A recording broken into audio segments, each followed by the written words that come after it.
First, just a couple of disclosures. I'm here today speaking in my personal capacity, and it's possible I may express opinion that doesn't necessarily reflect that of The Lancet or other journals I've worked for. And I took the opportunity in preparing my remarks to reflect on what's now almost a 16-year professional career at some of the biggest medical journals in the world. And during that time, I've also had a lot of involvement in professional associations for editors, both in terms of setting standards for our own professional practice, but also working with academics and researchers on developing standards and guidance for things like publication ethics, reporting of research, et cetera. I'm a very new appointed member of the Governance Council of the Canadian Medical Association Journal, a journal that some of you might be familiar with, and it's had a little bit of a storied history, mostly because it's hired and fired a bunch of editors at a frequency not seen among its peers around the world. And the Governance Council is intended to kind of mediate the relationship between the editors of that journal who have editorial independence and the owners, and to prevent interference, but also ensure the editorial and financial integrity of the journal. So I'm very pleased as an international to be providing my expertise and advice to a homegrown journal. And I'm also, as Elfie said, since 2006, a very proud adjunct member of the faculty of the Department of Medicine here. And I tell you that because you'll find that I frequently am critical of academic medicine, but I do consider myself, as a journal editor, somebody who really embraces and relishes the relationship between journals and the academy. A lot of that will be reflected in my remarks today. I am a kind of unusual creature. I mean, apart from the fact that I think I'm the only Canadian in this sort of senior position as a journal editor, but I'm the only editor who's been on staff at these three major journals, BMJ, PLOS Medicine, and The Lancet. And for those of you who, like me, sort of are student and observers of medical journals and publishing trends, will know that these journals exist in a very competitive market. The other thing that makes me unusual, and for which I've been very fortunate, is that I've been able to use my some of my training, which is in social theory and the political economy of health, to good use as a medical journal editor, and it is a sort of distinctive approach I take to medical journalism. A lot of this will be reflected in my remarks today. This is the best depiction of the work of a jobbing journal editor, and this image is meant to depict volume. The big medical journals, maybe their key characteristic is that they receive an enormous number of submissions, far, far more than they could possibly accept. So there is an enormous amount of competition for space. Of course, those of you on the other side of the equation, fully can understand this prospect because the competition is fierce for you to get into those journals.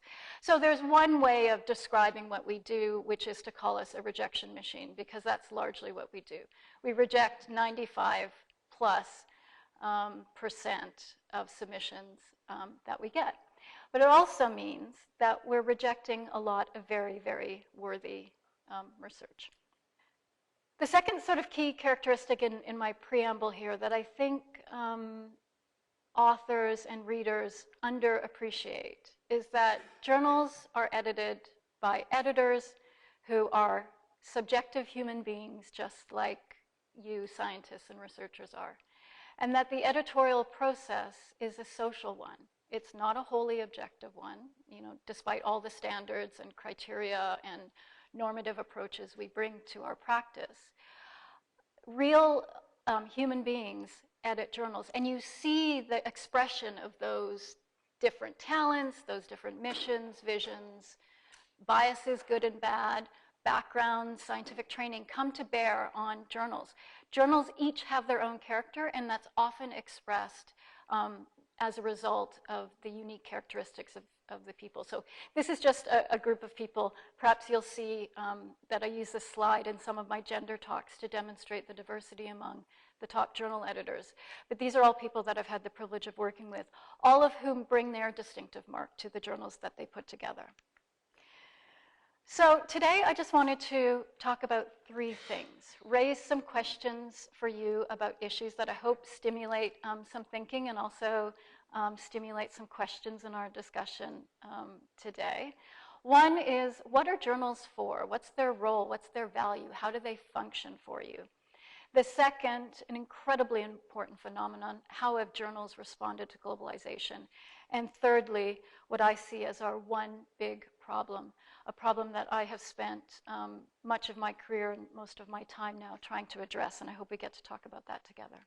So why do we have journals? Why does it matter to you and to me that we have journals? Well, many of you will know that the first scientific journal was produced in 1665, but I thought you would find it interesting to see what the first English medical journal was. It was produced in 1684, pardon me, and it had an interesting name, Medicina Curiosa, which I think is really interesting and sort of reflects the curiosity that we bring to medical journalism. But I also found it fascinating and wanted to share with you the full name of this medical journal, which I wasn't familiar with, and in particular, how it references way back 350 years ago to a broader view of medical science being from all parts of the world. Nature is a journal that you will be familiar with. It's, I suppose, considered a powerhouse. It's the most cited journal in the world. It was first established in 1869. And what I think is interesting about the founding of this journal is, for the first time, it very explicitly identified its mission about speaking to the public, sharing with the public scientific discoveries, and also sharing with the community, in this case of scientific men, the discovery. So there was this sort of sharing and dissemination aspect that first came to the fore in this journal. For the big journals, which I'll be mostly focusing on, many of them were established 200 plus years ago. The Lancet was established in 1823, and in fact, preparations for the 200th birthday of the Lancet are already being planned, if you can believe it. It was the first medical journal to publish weekly rather than monthly, and it was founded by somebody called Thomas Wackley, who was a surgeon. And way back then, almost 200 years ago, the Lancet was known for ferociously campaigning for medical reform. The New England Journal of Medicine and BMJ and JAMA actually all were established in that era under different titles. But it's incredible, I think, to think that the medical journals that sort of persist at the top of the game now were established so long ago. The Canadian Medical Association Journal, I've learned very recently, has published continuously since 1911, which I think is remarkable. And then for a very long time, there was very little change, if you will, little innovation in medical journal publishing, at least, until the establishment of the internet and the harnessing of the internet by organizations, in particular the Public Library of Science, PLOS, which completely revamped, transformed really, and disrupted journal publishing by publishing journals online only, vastly reducing the cost of production and delivery by using the internet, and then also establishing a business model for open access. And since then, the only way to characterize the sort of life cycle, if you will, of journals is that there's just more and more cropping up all the time. Some estimates say that there are up to 30,000 journals and counting. They're across a very diverse landscape of small, medium, and big, with all sorts of different kind of business models and characters and that sort of thing. Even 350 years ago, the sort of key functions of journals were well understood, recognizing that journals needed to meet both the needs of readers but also of authors, and they fell along four sort of key functions. One, registration. Authors wanted there to be a registration of their claim to a particular work, and they wanted that their claim to have got there first be established, and journals could do that. Certification, mostly through peer review, allows for authors to have their claims accepted, allows for readers to know that they can trust the material. Dissemination, sharing the research communication, and then preservation, of course, creating a record of that piece of work. Fast forward 350 years, a lot of these functions still exist and are still very important insofar as journals have a role, but they're done by many, many more players, and often done much better than traditional journals. All sorts of platforms have cropped up, largely using internet technologies in order to do that, to provide each of these functions that journals do. More and more organization and evaluation have become important. There are other, I think, important forces outside of journals that are forcing us to understand what value journals bring and what their role is within the kind of enterprise of academic medicine. And a lot of that critique is questioning science to the degree that some public trust is being lost. I mean, first is the reproducibility crisis, by which it's now understood that most published research findings cannot be replicated. That has led many people to say that most published research findings are false. Lack of accessibility, I don't need to explain to you. Lack of data sharing is obviously a concern for people trying to replicate experiments, trying to understand the progress of science. Low quality in how research questions are conceived, how research studies are conducted, how statistical analyses are done, interpretation across the board. Research waste. The Lancet is part of a campaign called Reward that estimates that perhaps 85% of research is waste. Other people have estimated that 50% of clinical trials are never published. Massive delays in dissemination vex both the academy and funders of research, and funders more and more are concerned about their return on investment in research. There's sort of this crisis, if you will, about the quality of science and the scientific enterprise, for which billions of dollars are put into. Journals, of course, being a kind of prime vehicle for the publication of research, are implicated in some of these issues.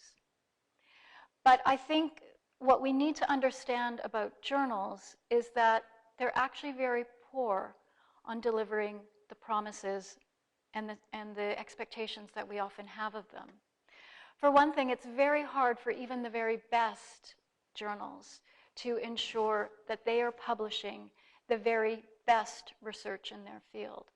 I mean, that's partly for the volume issue that I mentioned earlier, such that a journal is trying to meet the needs of its readership, and there's perhaps 1 million papers being produced a year.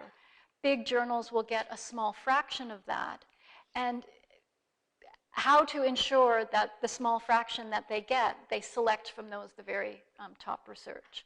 Ensuring best quality is very difficult. This relies largely, as you know, on a quality control mechanism called peer review, which persists mostly because there's no good alternative. It actually has a very poor record in terms of effectiveness.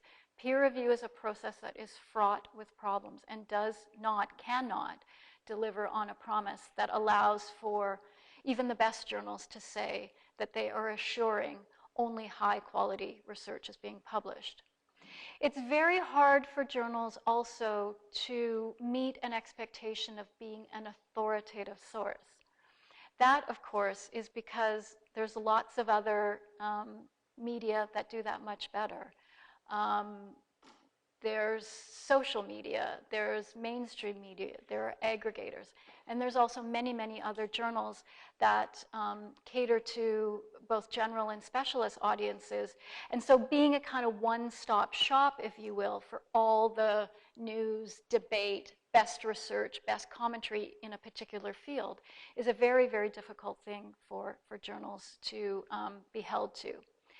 Similarly, sort of being where it's at when it comes to the state of the art or the news in, let's say, general medicine is very difficult when other news gathering organizations, other social media in particular, are really where all the debates happen, and that can be done in a much more rapid way. So then what is this space that journals occupy, where academics are desperate to get their papers into journals, and journals wouldn't be able to survive without academics submitting their work? This sort of space actually is the cornerstone for both of those two enterprises. So what exactly do journals do well, I think, is a question for us to contemplate. I mean, one thing they do well is make money. Scientific publishing is actually an extremely lucrative business. I mean, much more lucrative than most businesses in the world. They also make a lot of money for companies who promote their products via pieces published in medical journals. But the thing I think that's most top of mind for me is that journals have now become, though it wasn't their original intention, they've now become a kind of pawn in this publish or perish environment that all of you are situated in. All of you, I mean, you established and budding researchers in medical academia. And it's this sort of evolution of academia that I think is depicted really nicely by this cartoon that shows how much effort and activity is geared toward publishing, and publishing in particular in top journals. I think a lot of questions should be raised about this, because a lot of this is focused in particular on a sort of obsession with something called a journal impact factor. A journal impact factor, which is sort of a measure of citations in a journal, is a journal level metric that has somehow become a key score, if you will, for academics and academic institutions and funders to judge the quality and the performance of researchers. But journal impact factors may have little, if anything, to do with a single article in a journal, and they're very, very skewed towards a very small number of highly cited articles. There's a whole host of concerns with the journal impact factor. It's very problematic. It creates terribly perverse incentives and bad behavior. And it's not something that anyone envisioned to be a kind of quality score for individual researchers. But somehow, medical academia, the systems in which you and I used to work, have outsourced the performance evaluation of researchers to a publishing system. This is a deeply, deeply flawed one. And I think there's a lot to be questioned about that practice. Now, that being said, this pecking order also exists between journals. It is true, you know, the major journals that I've worked for always downplay their impact factor, and we're well aware of some of the limitations of the impact factor. And yet a lot of journals do chase higher impact factors. They know how to game the system. Lots of owners of journals and managers of editors are very, very concerned about the impact factor, because we also, too, exist within a very competitive market. But for me, when I reflect and conclude about this relationship between journals and their place within academic medicine, and the ways that medical academics and researchers view the role of journals, what you want and need for journals, I think this kind of relationship, which is symbiotic, is much less easy than we like to think it is. Which leads me to discuss and reflect and share my thoughts on what journals do best. I think what journals do best, and here I'm talking about the big journals that I've worked for and you're very familiar with, is campaigning, leading, setting agendas, speaking truth to power, being rabble-rousers, provoking debate, raising questions. As my friend Richard Smith often says, medical journals are really good at telling readers what to think about. Not necessarily what to think, but what to think about. And so us with our little briefcases here in this picture lead on. And I think this leads me to my second issue. I think it's very, very interesting to reflect on what medical journals have done in response to globalization, and in particular, global health. So I don't need to tell anybody in this room who are part of this institution that there has been a great rise, if you will, in recognition of global health. For those of you who are young, you might be surprised to know that 15 years ago, when I started my career, actually global health was still a fairly marginal interest. I mean, I'm sure some of our more established colleagues who work in global health can tell us stories of how their work was not considered in the main. Now it is really fashionable, actually, for public health and medical students to study global health. Most universities across North America and Europe at least have global health programs.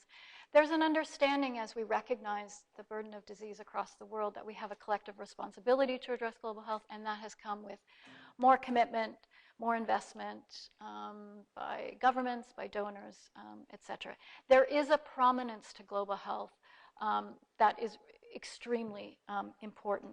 And it's really, really interesting to think about what the big medical journals have done to respond to that. So a few things to say here. On your left are, I think, probably journals that have a longer track record in global health. That's BMJ, PLOS Medicine, and Lancet. There is a bit, as you'll see, a bit of a transatlantic divide between these groups of top medical journals.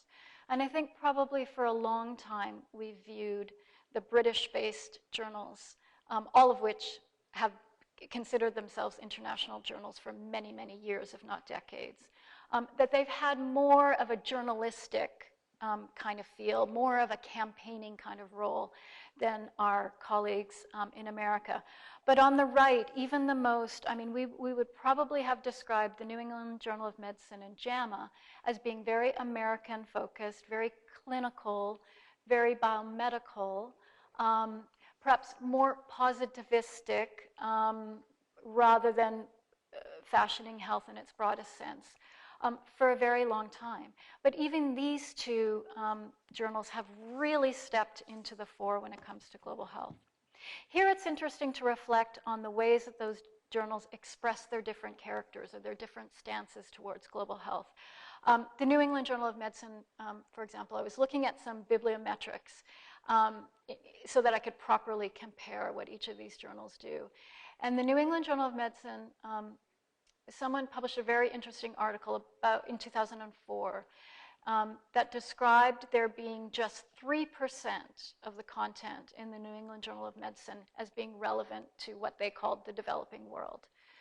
When I did some just quick bibliometrics on the New England Journal of Medicine for 2017, there was 23 articles on global health. Every one of them except one was a clinical trial, and every one of them but one was on infectious disease. So it's very clear where the priorities are there in terms of global health. What you're seeing from BMJ, PLOS Medicine, and Lancet tends to be a kind of broader sort of social and political economy. And I love sharing this slide because this is a piece by Richard Horton, the editor of The Lancet, sort of classic Richard Horton, describing, an interest on the part of the journal, not just on the easy questions in global health, but actually taking a very broad, extremely political view. I mean, these are the questions that we should be asking. This is how we should be holding the global health enterprise to account. And that gives me a chance to share with you some examples of how journals, I think, can provide and editors can provide very strong leadership on global health. So it's not just publishing research, but it's into those areas where we do a lot of commissioning, where we are working with academics and others to produce material that we believe has a chance of creating advocacy for change. So the Lancet's Global Health program is vast, and I'm very happy and proud to be on the global health team there. One of the ways that it's been so influential is through editorial content that we call series or commissions. So series are collections of articles, often commissioned on a particular topic. Commissions, with a capital C, are massive reports, effectively, that usually take multiple years.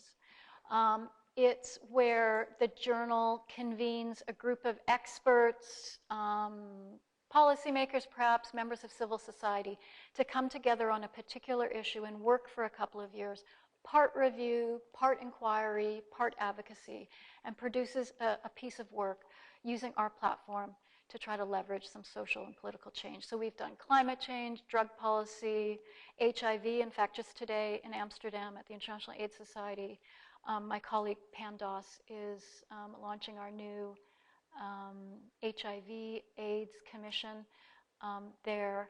And so you might be interested to know how we come up with the ideas, how we determine what our global health priorities are.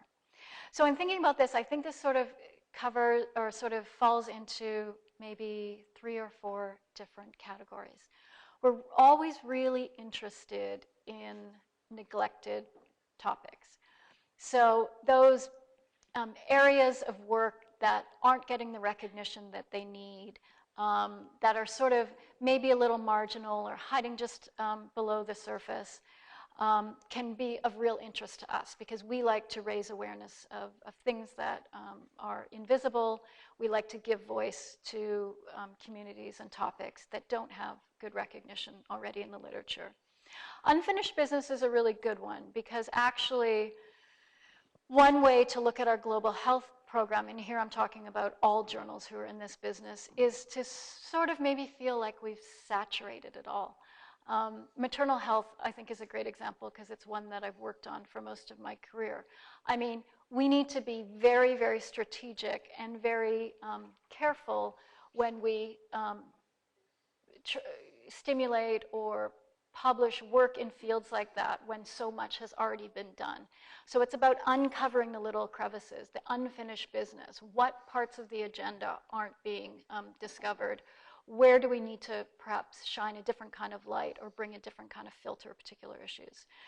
Persuasive pitchers or politic partners is things by which I mean sometimes ideas are generated internally by groups of editors because of their work in the community, or they've come to know that certain things might be in line with our scope, and so therefore we want to initiate a project. But we often get people coming to us from the outside pitching, usually with, the successful ones usually come with a very strong business case for why that's important, why we need to produce a series or commission, why the Lancet, for example, needs to be a part of that. And there needs to be, the pitch needs to be persuasive. Politic partners is a topic where we think we can have an impact on a particular agenda. The G7 are meeting and they're, circling around this issue of gender equality, for example, or, when the SDG agenda was being fashioned. Areas like that where we think it would be very, very politic for us to try to be in the mix and have a kind of impact that will shift an agenda one way or the other. In terms of global child health, I wanted to share a few thoughts because of the audience on this particular topic. So when I think about, what areas of work need to be looked at, where I think that we would have some openness, 2 things really stand out in my mind when I think about global child health. One, which is depicted in the first picture of the baby with the stethoscope, is that child health has been over-medicalized. I think across our content, we have probably tilted the balance a bit too far away from the broader political, environmental determinants of health for child health. And so I expect and hope that coming down the pipe are some ideas and work that looks at child health in a kind of broader perspective. The second, which I find absolutely fascinating, and if people have explanations for this, I'd love to hear it, is this all of a sudden the emergence of the adolescent. So we used to talk about newborns, children, and then maternal health. And now all of a sudden the adolescent has become a really, really important feature in that life cycle. There's been some very, very interesting work done on the adolescent. It's an incredibly crucial part of one's development. But it seems to me that what happens a lot with topics like this, where there is a really, really strong champion, and the reverse happens when there isn't a champion, is that you get this little phenomenon, like if you go watch little kids play soccer or football, and they kind of all, like little bees, go running after the ball. This is sort of what happens. It makes me think, you know, it's a sort of follow the money trajectory. It's when a funder or a foundation, shall we say, when it comes to adolescent health, decides that that's the new great thing, that all of a sudden all the researchers out there, and of course as journals we're guilty of that too, we rebrand ourselves not just as child health advocates or scientists, but as child and adolescent health ones.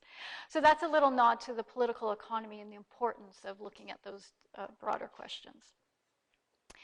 So just a plug for the Canada series that Zulfi mentioned, and there's copies outside. An illustration of how a journal like The Lancet can have this kind of convening power to bring together a bunch of experts, in this case from across Canada, and put together what I think is a very incisive and critical piece of work, reflecting on both Canada's healthcare system and what lessons it has for the world, but also its challenges, and then more so Canada's global leadership in health. So Canada thinks of itself as this, you know, international player and global leader, and we sort of problematize some of that and demand, in fact, for Canada to act more.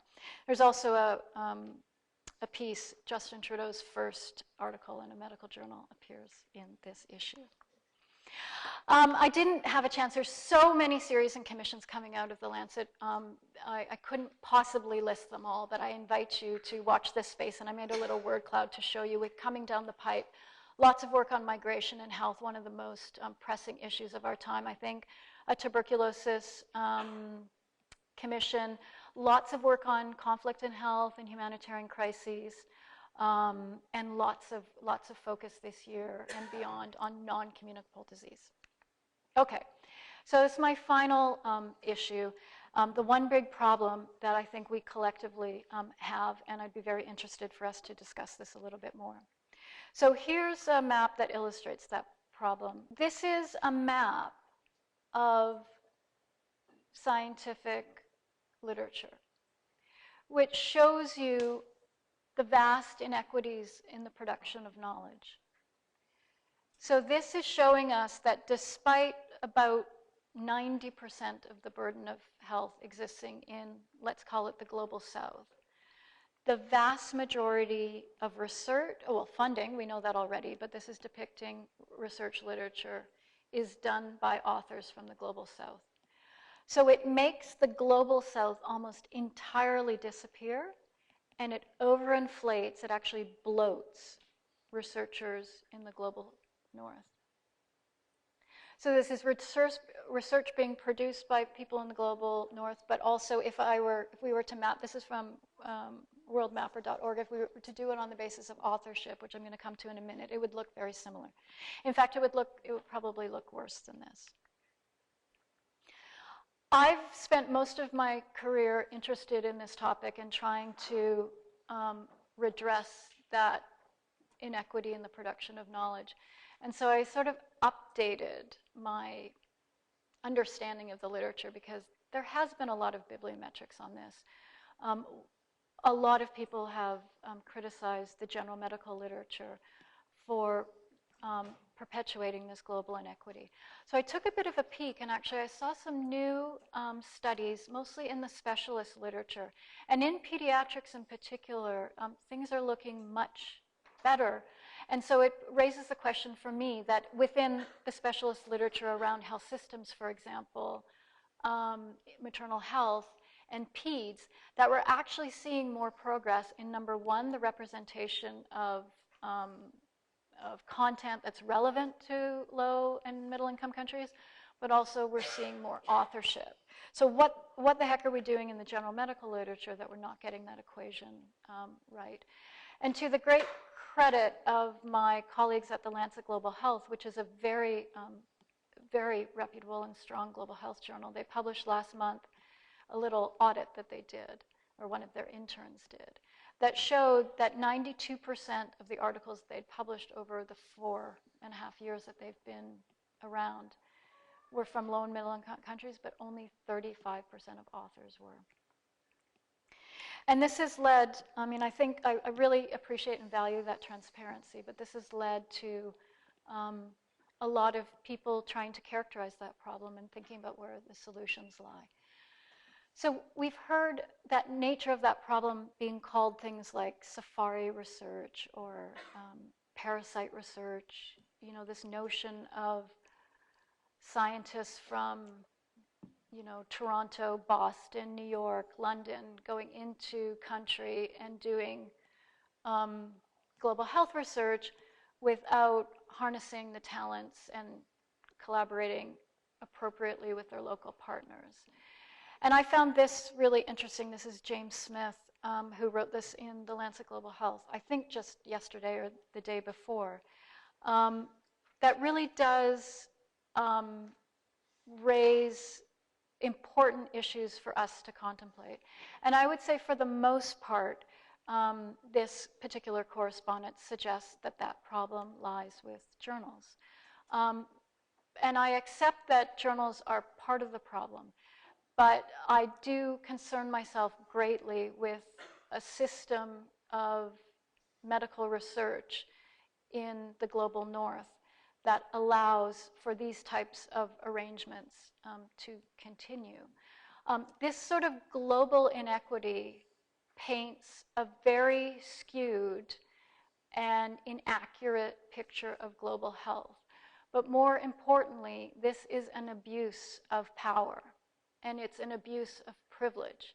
And it seems to me wholly unacceptable that as we've seen the growth and visibility of global health and our collective responsibilities for global health to be more and more apparent, that the extension of that responsibility doesn't go so far as for researchers for the global north to, you know, adequately collaborate with their local partners, to build the infrastructure that's required, to allow for genuine collaboration to happen at all steps of the research process. So from my point of view, the determinants of this, what I find very outrageous problem, lie much farther upstream than journals.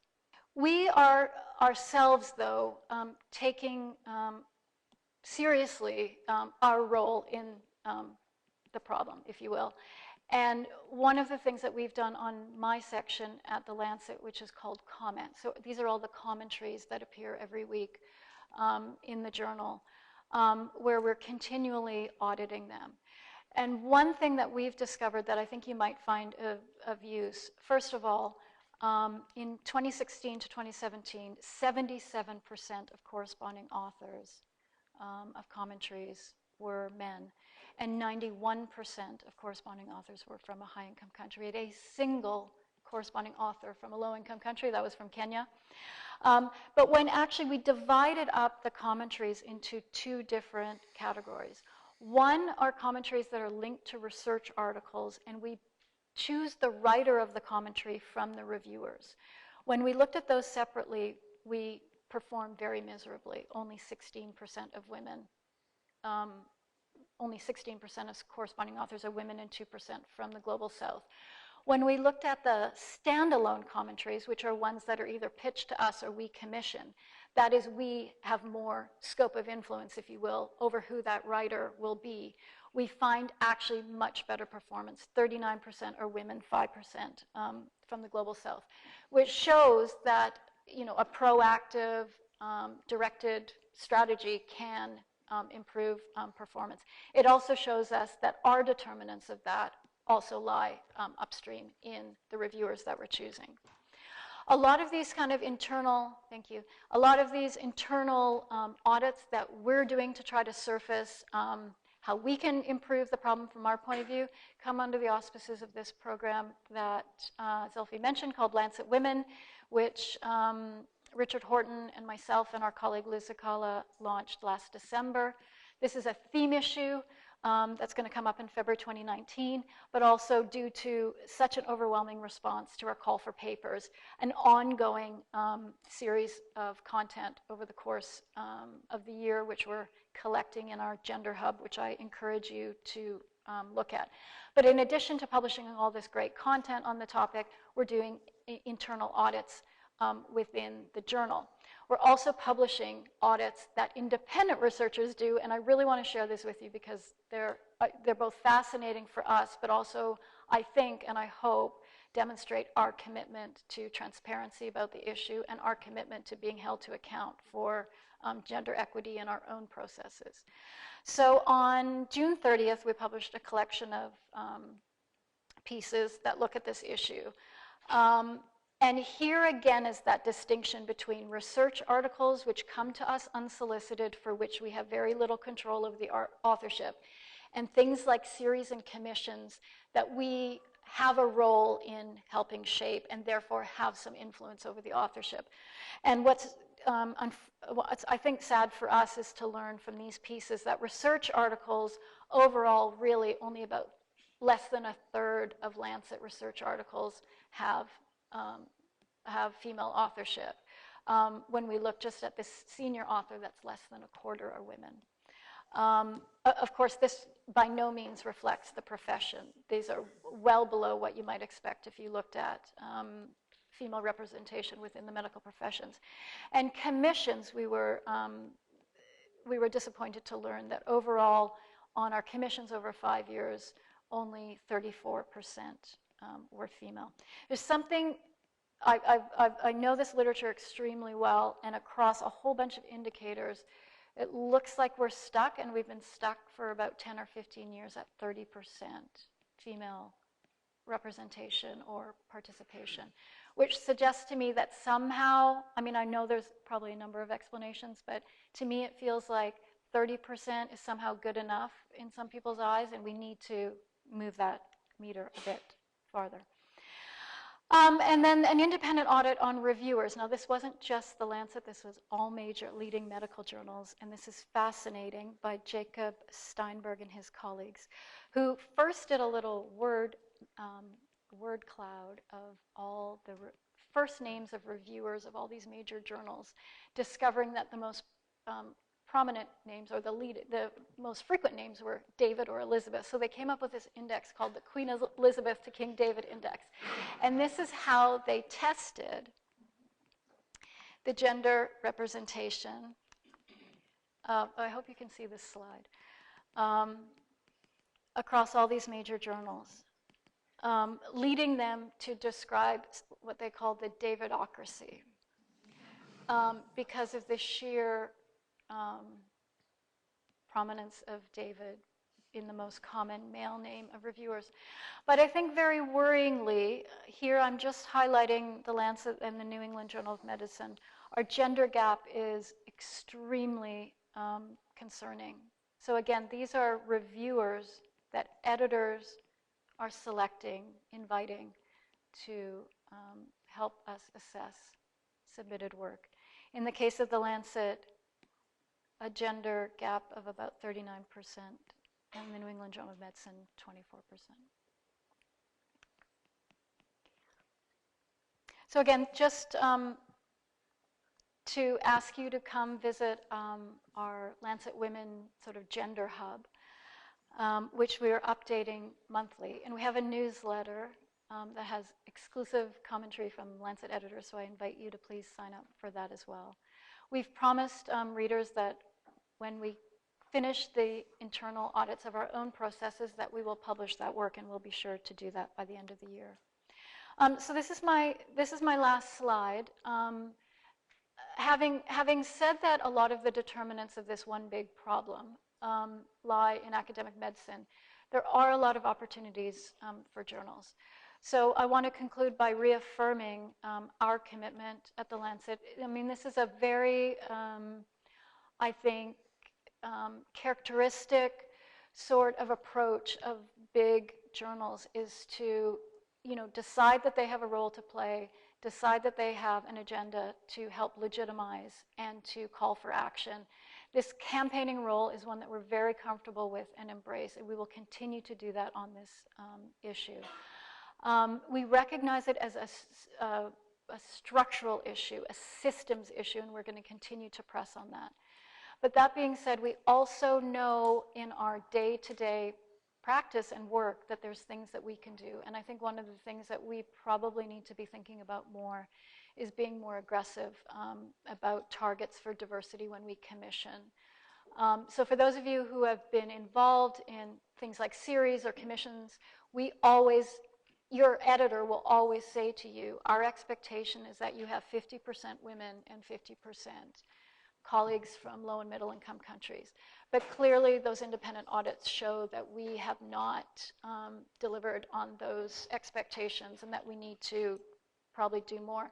Like I said, we have this whole program of work around these internal audits and action plans. We're looking at our editorial staff, our editorial boards, authors, reviewers, and we intend both to publish that for our readers and also to create action plans so that we can create change within our teams and more broadly.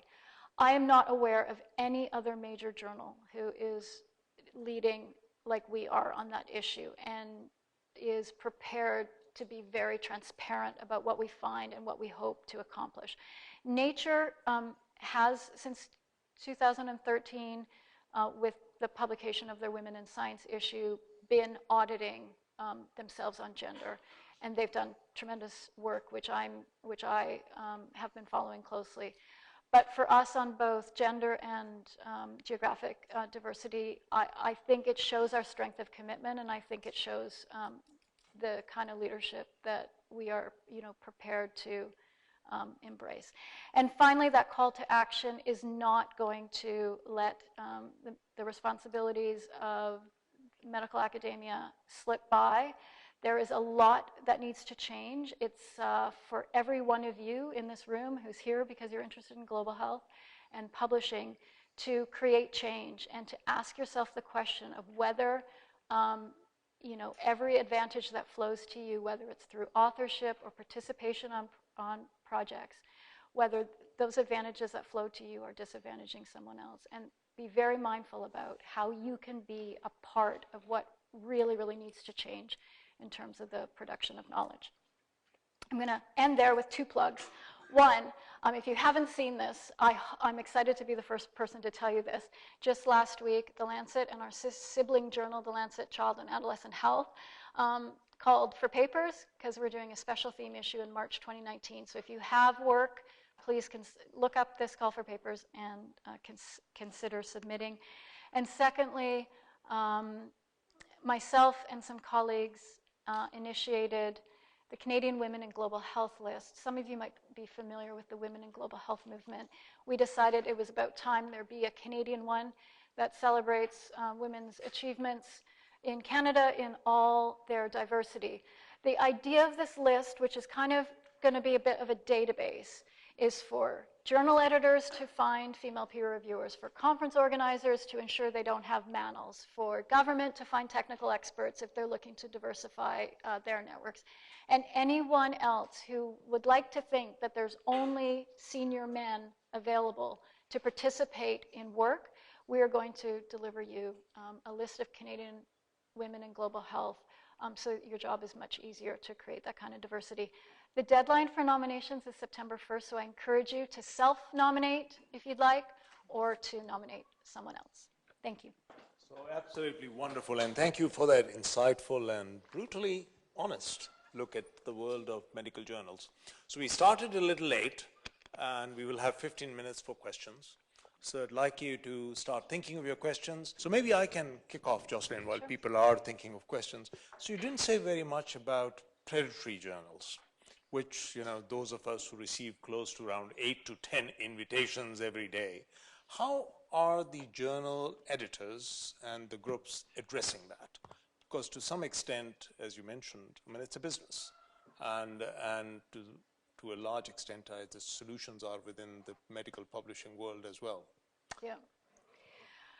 Well, I've written a lot about predatory journals, but what I'll say now is, yeah, I agree. I mean, I like you, all get 8 or 10 or 20 emails every day. I think there's a couple of things. Editor associations have created new guidelines about assessing the quality and integrity of journals. And one set of guidance in particular you might find interesting comes from WAMI, the World Association of Medical Editors, along with the Open Access Scholarly Publishers Association. And this is intended for people concerned about how to detect a legitimate journal versus a predatory journal. There's guidance there, so that's leadership on the part of editorial associations protecting the kind of attributes of legitimate journals. And then there is another really interesting piece of work that I was involved in with David Moore at the University of Ottawa and colleagues, who also created a little bit of a checklist so that people can appropriately identify a predatory journal and then dismiss it. But the broader question of how to get rid of predatory journals is a very, very difficult one, because there's really no stopping them. And in the absence of any kind of regulation or legal intervention, it seems unlikely that they're going to change. And there's an enormous amount of demand for publishing in predatory journals. I mean, to be honest, predatory journals exist partly because of a manipulation of the open access publishing model, but they also are clearly a result of a publish or perish environment where people are under so much pressure to publish that they'll, have created this need for a supply of journals. Thank you. So we'll start from that side, you, sir, and then Prakash. Jocelyn, thank you very much for that superb talk, and congratulations on all you've achieved over the years. It's most impressive. I have one comment and one question, if I may. My comment relates to that big problem that you raised and showed that slide. That slide could just as well show the disparities in health and human rights and throughout the world. And it seems that the elephant in the room is seldom addressed, and that is how the global political economy is purposely structured to maintain that kind of imbalance, of which the journals and all of us, in a sense, remain a part. But that is not as openly addressed as it could. And it would seem to me that that's a shameful neglect not to deal with those issues, because all the addressing of global health is not going to be effective unless the global political economy is critically examined with a view to seeing what could be done. And looking at that also, about 20% of the world's population consume 80% of the world's resources and produce 70% of the global ecological footprint. And that is what's going to determine the future of global health. So that issue, it would seem to me, is a crucial issue. My question relates to the fact about ethics. There's a lot of energy and effort that's been devoted to producing ethical requirements for authors in medical journals.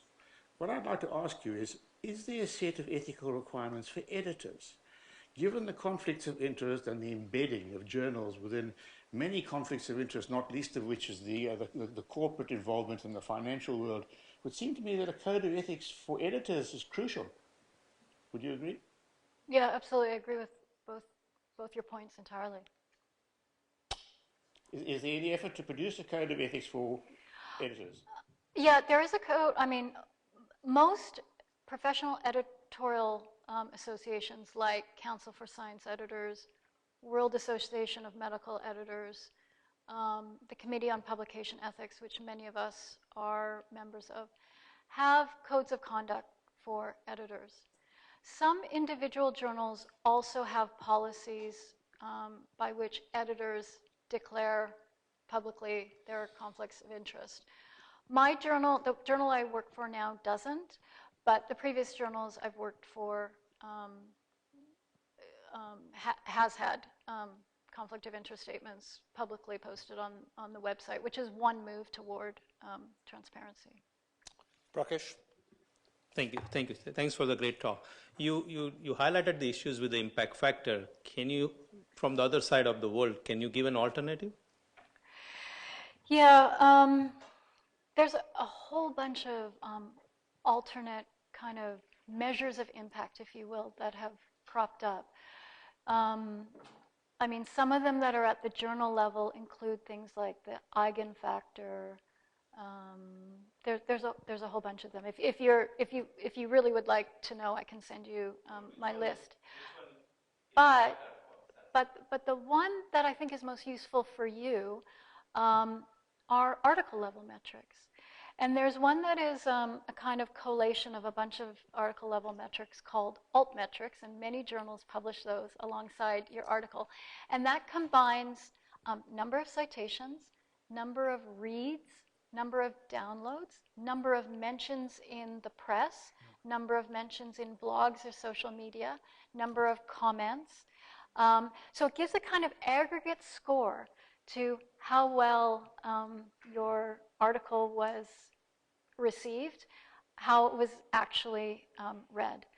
On top of that, I mean, just a much more basic thing that you can do that I encourage you to do when you do go up for your promotion and tenure and that sort of thing is simply a count of the number of citations or the count of the number of downloads, all of which these days are readily available either through the Altmetrics site or through journal websites themselves. Please. How would you respond to someone who said that you're making a big mistake by latching on to a monetized, ideologically driven scientific mode, which actually undermines the integrity of the actual research being produced or contemplated? Because things like gender, things like north-south, that's ideology, that's politics. And if I'm a scientific researcher, I want to look at hard evidence, not politics or opinions. How would you respond to that criticism? Because it's quite interesting that in your own journal, as you've intimated today, you've had editorials or letters to the editor, or articles even, that are trying to deal with self-criticism, open reflection editorially, or what have you, that encompass that, which I'll be looking at later when I have the time. But that, to me, is very interesting and quite fascinating, because an academic journal, which The Lancet is, knowing the publisher perish, we all know that, but this ideologically driven agenda, how would you respond to someone saying that you're making a big mistake doing that?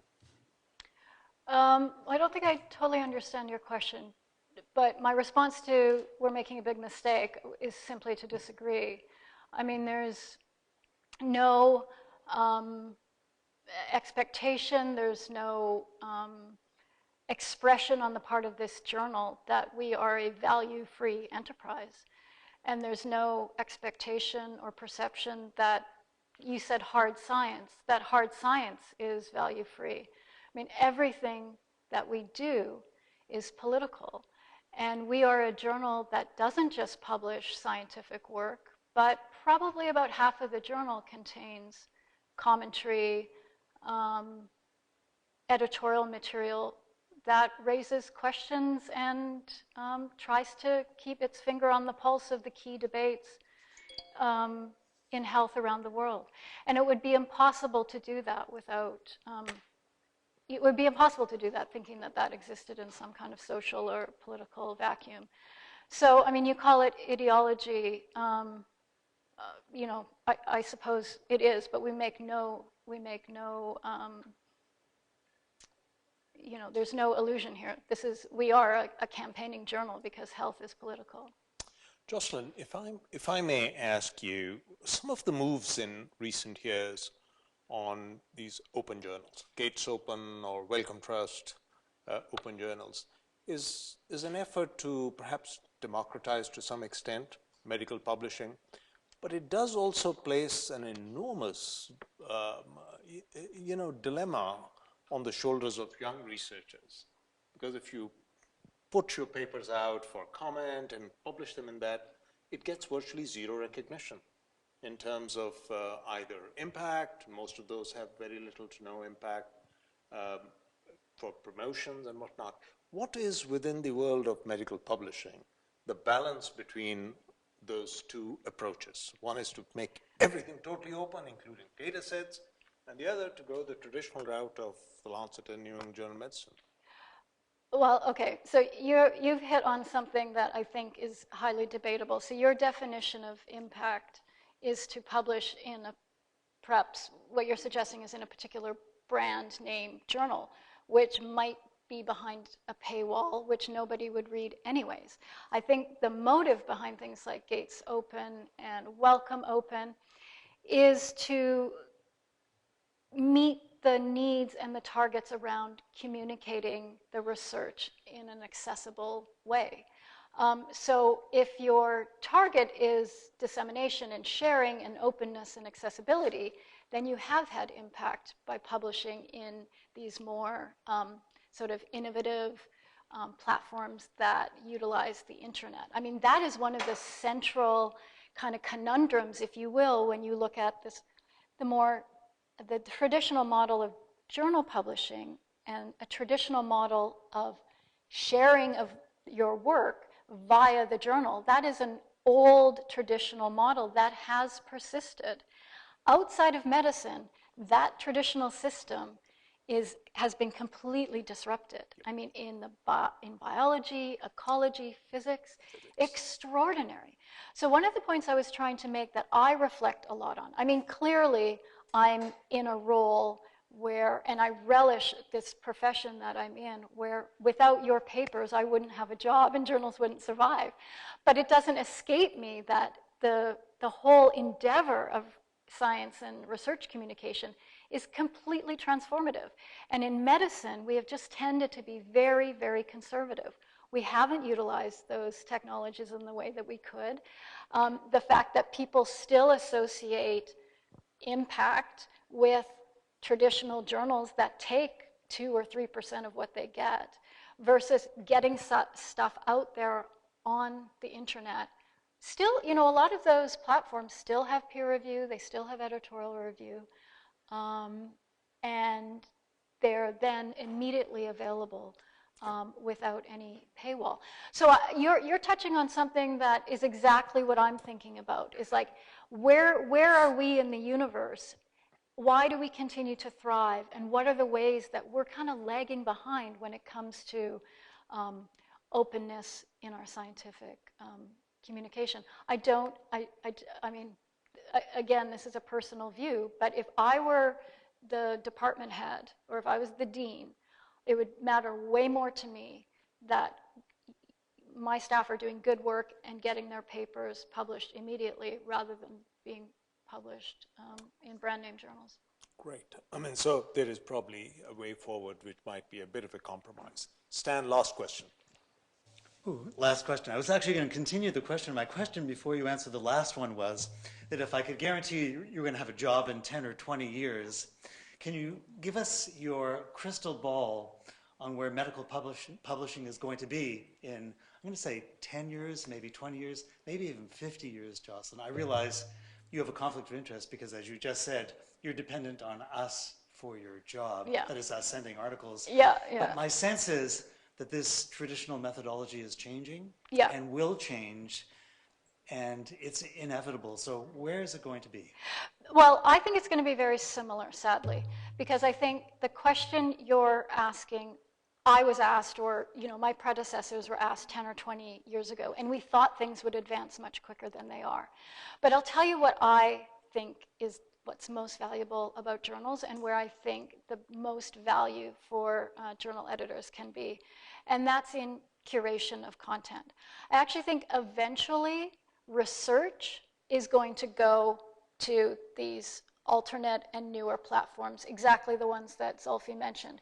And that's driven a lot by funders. So when Zulfi mentions Gates Open, Welcome Open, those are the Gates Foundation's own publishing platform and the Wellcome Trust's own publishing platform. That's because they're investing an enormous amount of money in that research being funded, and they want that research disseminated. So they want to see the fruits of their investment be born and be widely disseminated. And I think in a lot of respects, they're saying the traditional journal publishing model isn't meeting our needs. But journals are very, very good, and where we add the most value is around the editorial content. The series, the commissions, the commentaries, the policy analyses pieces, the editorials, where we're raising questions, where we're trying to legitimate certain issues, getting them on people's radars, getting them on the world's agenda. And I think we will continue to have that role. And that's a role I relish. So I hope in 10 or 20 years, even if all research now moves to different types of platforms, you know, my publisher is, the publisher of the journal that I work for also is experimenting with those platforms. So you might even see traditional publishers innovating in their kind of business practices to allow for that. But the core work of a journal, I think, will continue to be, will kind of be your newspaper or magazine, the place where you go to learn about, you know, the most important questions you should be thinking about. We won't be telling you what to think, we'll be asking you to think about certain things. Wonderful. Jocelyn, absolutely super.